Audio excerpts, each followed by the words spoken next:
Ho ho ho! Comment ça va? Et oui, j'ai pris l'intonation du Père Noël. Je lui ai volé, on s'est mis d'accord, pendant qu'il a pris les cadeaux, boum, il descendait du ciel, je lui ai volé sa voix.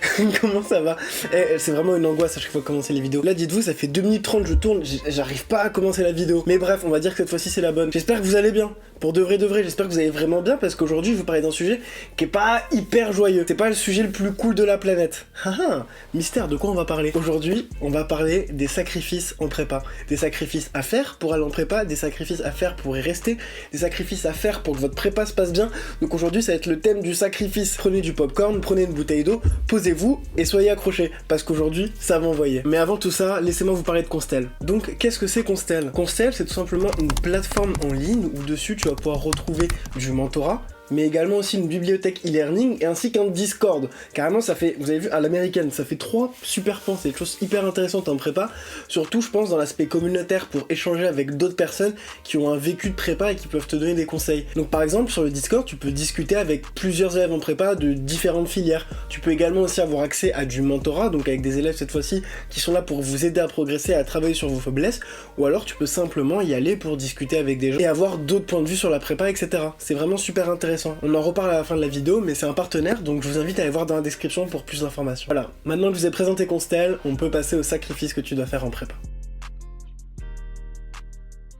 Sacrifice numéro 1, la vie sociale. Rien de surprenant, vous rentrez en prépa, vous allez avoir des cours, vous allez avoir des trucs à faire à côté, forcément vous n'aurez pas la même vie sociale. Alors, je sais pas quelle est ta vie sociale, je sais pas si t'es une personne introvertie, extravertie, mais c'est sûr, c'est que t'auras un avant, un pendant et un après prépa. Pour le moment, moi je suis dans l'avant, dans le pendant, et je sais pas encore après.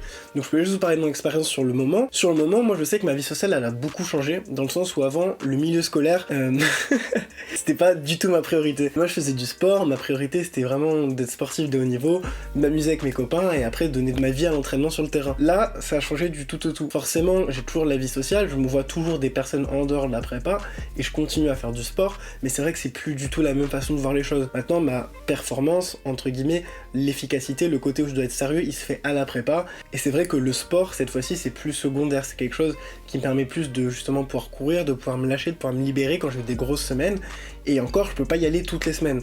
Donc c'est sûr que si vous avez des vies très chargées au niveau du sport, etc., bah, il va falloir faire des concessions. Ça veut pas dire qu'il va falloir supprimer tout votre sport, mais qu'il va falloir l'adapter, le mettre à des moments, si c'est un sport individuel, le mettre à des moments où vous savez que vous êtes un peu plus libre dans la soirée. Si c'est des sports collectifs, où il y a des entraînements, etc., bah, je pense qu'il va falloir accepter de ne pas aller à tous les entraînements. Par contre, ça reste très important de continuer à faire du sport. Il faut juste encore une fois l'adapter. Tout est qu'une question d'organisation finalement. Pareil avec mes amis, bah, ça a beaucoup changé. Pour le coup, c'est vrai que ça a beaucoup changé. J'étais pas quelqu'un qui sortait énormément, etc. Mais j'avais tendance à passer des après-midi à voir avec mes potes, à vraiment rien foutre, à aller au terrain d'à côté et à juste discuter en faisant des paniers de basket, ou en faisant un foot ou je sais pas quoi. Et là, bah, c'est vrai que c'est sûr, j'ai beaucoup moins le temps pour voir mes amis. Je reviens parce que je suis youtubeur, mais vas-y. Ok, je suis de retour. Youtubeur, c'est bien, mais aller porter les courses pour aider sa mère, c'est mieux. Aidez vos darons, les refs. Du coup, je disais, donc avec mes amis, le temps, c'est sûr, ça a beaucoup changé. Genre, c'est plus du tout la même chose et je passe beaucoup moins de temps avec eux, je peux moins les voir. Et forcément, même quand je dois les voir, ben, je dois m'adapter, je les vois moins longtemps, etc. Je les vois différemment. C'est sûr que je fais pas des soirées toutes les semaines, ni tous les jours, c'est possible. Il y en a en prépa qui le font, qui s'amusent, etc. toutes les semaines, qui vont sortir et qui ont besoin de ça. Plus moi, avec l'association YouTube, la prépa, etc., j'ai pas du tout le temps. Et ça fait partie des choix. Encore une fois, c'est qu'une question d'organisation, une question de comment tu arrives à ficeler et de ce dont toi tu as besoin. On n'a pas les mêmes besoins en termes de vie sociale, etc. En vrai, avec eux, au final, ce qui a changé, c'est peut-être que je passe moins de temps, mais j'essaye de passer du meilleur temps. Donc voilà, d'ailleurs, j'en profite pour en placer une pour tous mes potes que je vois moi, mais que je kiffe quand même. Et je suis pas forcément la personne la plus disponible, et je sais qu'entre nous, ça bougera pas les refs. Et les russes aussi. Donc des gros bisous. Également, le sommeil, vous allez beaucoup moins dormir. Voilà. Voilà, clairement, je vous le dis, vous allez beaucoup moins dormir. Vous allez voir que le temps de sommeil entre la semaine et le week-end, il est pas si différent parce que vous allez devoir charbonner pendant le week-end. Donc voilà, le sommeil, le temps libre, les amis, etc. C'est sûr, c'est quelque chose qui change beaucoup quand tu rentres en prépa et c'est des sacrifices à faire. Deuxième sacrifice que j'ai dû faire pour entrer, rester et supporter la prépa, c'est l'ego. L'ego en prépa, c'est à la fois ta meilleure arme et ton pire ennemi. Parce que si t'as pas d'ego à la prépa, bah, tu pourras jamais faire face. Si quand un prof il te dit c'est pas bien ce que t'as fait, etc., t'as pas les ressources, t'as pas cette volonté de trop saisir pour y aller et lui montrer ok là c'est pas bien, mais la fois d'après, la tête de ma mère, tu vas kiffer et tu vas boire ce que je vais te raconter et tu vas encore m'en redemander tellement ça va être génial. Et s'il faut, je vais travailler 5 heures dessus. Et ben si t'as pas ce truc là, si t'as pas cette énergie, tu vas enchaîner les 6, surtout au début où tu prends des notes de merde en vrai. Tu vas enchaîner ça et après ton ego bah, il va finir de descendre. Et c'est là que je pense que ça rentre dans un cercle infernal. L'ego c'est ce qui te permet de t'en sortir, mais c'est également ce qui te fait couler. Parce que si t'as trop d'ego et que tu perds toute confiance en toi dès que tu te prends un 5, que tu penses que ce 5 ça reflète ta valeur, que cette note elle reflète qui tu es, bah c'est là où ton ego il va prendre cher. Par exemple, typiquement, dites-vous en seconde, en première et en terminale, j'ai toujours été un élève qui a été habitué, extrêmement habitué à avoir des 16, des 15. Genre quand j'avais un 14 c'était vraiment une mauvaise note vous voyez. Et là en prépa j'ai une moyenne qui doit être aux alentours de 13,5. Et j'en suis content. Alors que mon ego aurait fait que quand j'étais en seconde, en première ou en terminale, si j'avais eu un 13, c'était vraiment quelque chose de terrible. En fait finalement vous intériorisez de nouvelles normes. Et c'est là que votre ego aussi change totalement. Donc c'est pour ça l'ego c'est un sacrifice à faire, mais c'est également une opportunité de se transformer en une personne qui est capable d'encaisser plus de choses. Une personne qui est plus résiliente. Donc voilà, gardez votre ego. N'en ayez pas trop, mais gardez-le parce que c'est très important et c'est ce qui vous permettra de vous ressaisir, de retrouver les ressources nécessaires pour y aller et dire ok, moi là je peux pas tolérer ça, c'est nul ce que j'ai fait, et ben j'y vais. Et la prochaine fois vous allez voir que c'est super bien ce que je vais faire. Et c'est ça le plus important. C'est pas grave d'avoir des échecs, tout le monde a des échecs, c'est vraiment pas grave d'avoir des échecs et encore moins en prépa. Parce que la prépa c'est fait justement pour que tu échoues. Les 2 premiers mois, il n'y a aucune difficulté conceptuelle, c'est que de la méthodo. Et c'est cet ego là, c'est cette capacité à enchaîner les échecs alors que tu fais rien de compliqué, juste t'es à côté de la plaque qui va montrer quel élève tu seras plus tard et si t'as le potentiel pour réussir aussi le concours. Donc voilà, l'ego c'est hyper important.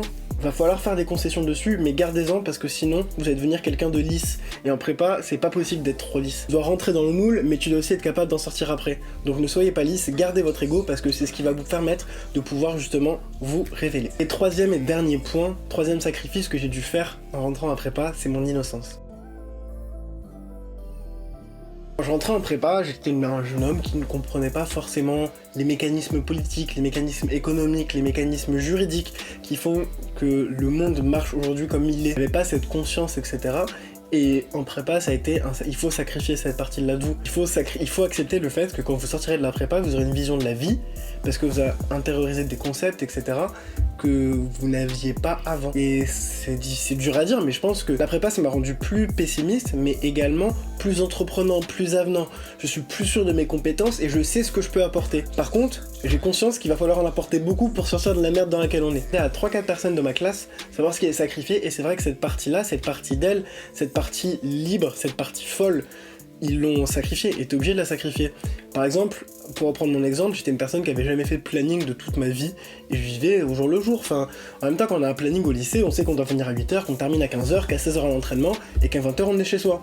Là, en prépa, tu fais peut-être juste 12-15, mais si tu travailles pas de 8h à midi et de 15h à 22h, t'es dans la merde. Donc à un moment donné, t'es aussi obligé. Et en fait, c'est cette rigueur, cette discipline qui fait que tu perds cette sensation de liberté. Prends conscience de choses dans la vie qui font que bah waouh, tu te rends compte qu'il y a des barreaux, tu te rends compte qu'il y a des inégalités, tu te rends compte qu'il y a des trucs qui se passent et c'est pas normal. Et tu rencontres des gens aussi qui te font penser ça.